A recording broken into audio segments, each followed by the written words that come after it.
Olá, seja muito bem-vindo ao vídeo de hoje, que eu quero que você medite sobre dois pontos que atrapalham a vida de muitas pessoas.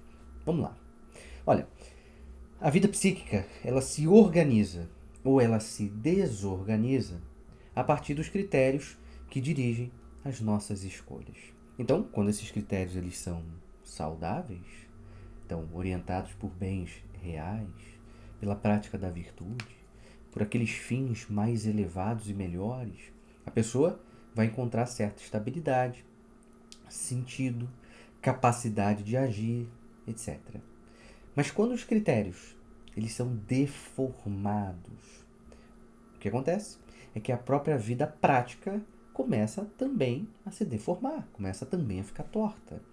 É nesse ponto, então, que entram dois vetores que são muito poderosos e muito comuns nos dias de hoje de desordem, que é o sentimento de inferioridade e a frustração.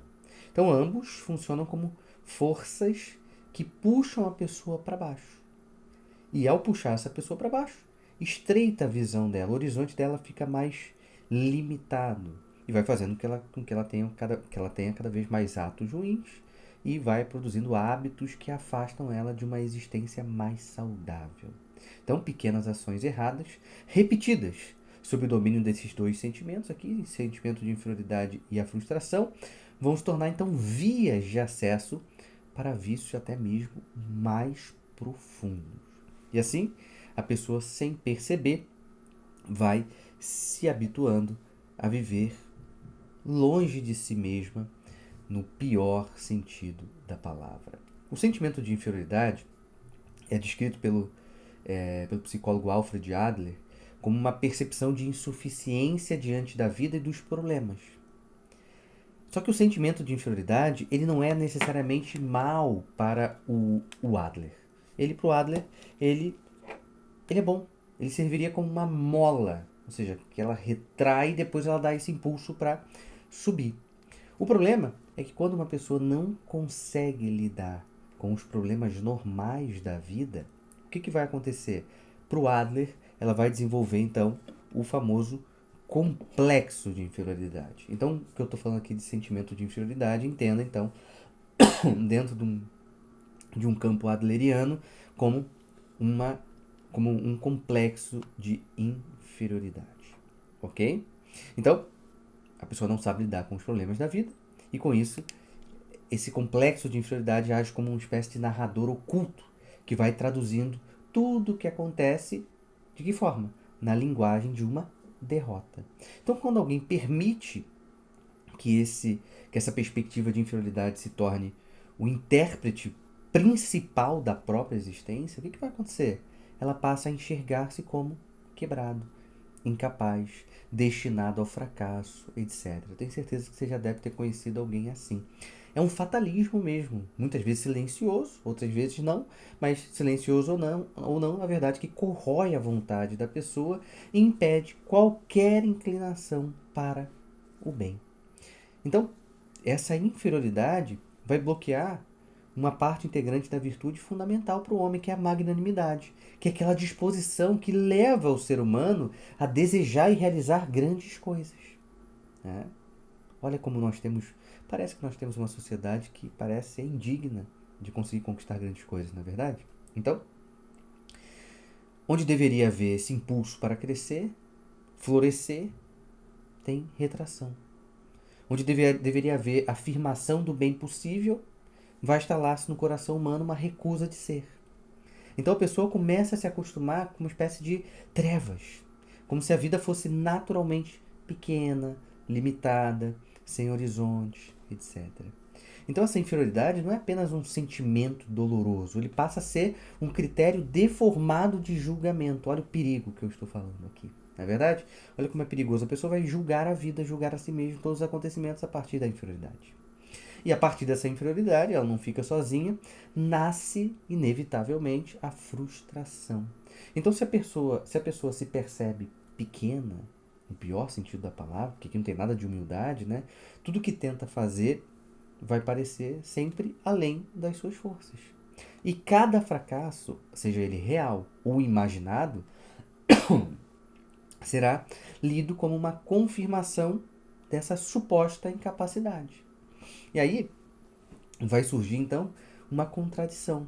Mesmo acreditando que seu lugar natural é ali as trevas, aquela escuridão, a pessoa sofre por não alcançar a luz. Não é verdade? Então a frustração transforma a vida dessa pessoa em um ciclo de enganos. Ela deseja algo, mas não se prepara para isso. Não se prepara, logo falha. Falha, logo reforça aquela crença de que não vale a pena tentar, afinal de contas eu sou alguém inferior, né? Aquele complexo de inferioridade já está ali entranhado no coração do homem. É triste, é uma desordem. Enquanto mira obsessivamente o que não conseguiu, que acontece com esse tipo de pessoa nesses dois problemas, deixa de ver o potencial que possui e que permanece, vamos dizer assim, inativo, né? O que faz com que ele se aprofunde ainda mais nessa sensação de impotência. Então, a frustração não é apenas dor, ela é cegueira também. Então, quando a inferioridade e a frustração se tornam os filtros principais da vida prática de uma pessoa, a gente está falando de uma espiral para baixo, óbvio, porque ela é uma espiral de desordem. Os pensamentos vão se tornar mais negativos. Os sentimentos vão se tornar o quê? Mais pesados. Os atos vão então passar para o mesmo fluxo de desordem. Então, o critério das escolhas deixa de ser, então, a busca do bem e passa a ser uma fuga do sofrimento, a tentativa desesperada de evitar a confirmação do próprio medo. Então, esse modo de viver vai abrindo brechas para novos problemas, novos vícios. Da assídia à ira, da inveja a um desânimo crônico. Por quê? Porque tudo aquilo que a pessoa faz já nasce, então, inclinado a preservar o quê? A narrativa de derrota. Então, dessa forma, o potencial daquela pessoa é continuamente desperdiçado e substituído por reações automáticas. Por isso que esse vídeo nasceu. Por quê? Porque é urgente sair desse circuito interno que vai roubando a força das pessoas e no final das contas vai roubando a esperança das pessoas. Então romper, né, com essa lógica da inferioridade e da frustração é fundamental e, claro, exige um olhar, né, exige antes de tudo um olhar honesto. É preciso reconhecer que esses sentimentos não são como oráculos, né, mas são ilusões afetivas que distorcem a percepção da realidade, não é mesmo? Então a pessoa precisa recuperar o contato com o seu potencial real. Não aquele imaginado, não o inflado, mas o verdadeiro. Né? E ao buscar esse contato, colocá-lo em prática de modo gradual, concreto, ali na vida cotidiana mesmo. Então não se trata, obviamente, de uma tarefa que é simples, porque exige trabalho, exige constância, disciplina, né? Coragem para contrariar esse hábito de frustração, de inferioridade que pode estar há muitos anos na vida de uma pessoa. Mas é assim que a vida ordenada vai começar.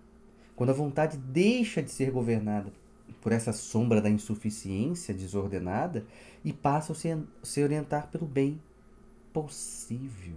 Então, a partir daí, as boas consequências não vão surgir como milagre, mas como fruto natural de uma pessoa que, enfim, se permite viver segundo a sua própria grandeza, não desperdiçando o potencial, mas desenvolvendo esse potencial para que ele encontre a realidade e possa agir da melhor forma possível. Fique longe desse complexo de inferioridade e também dessa vida frustrada. São dois venenos que atrapalham a vida do homem. É isso, curta esse vídeo, se inscreva no canal e escreva aqui embaixo o que você quer que eu fale no próximo vídeo. Tchau, tchau.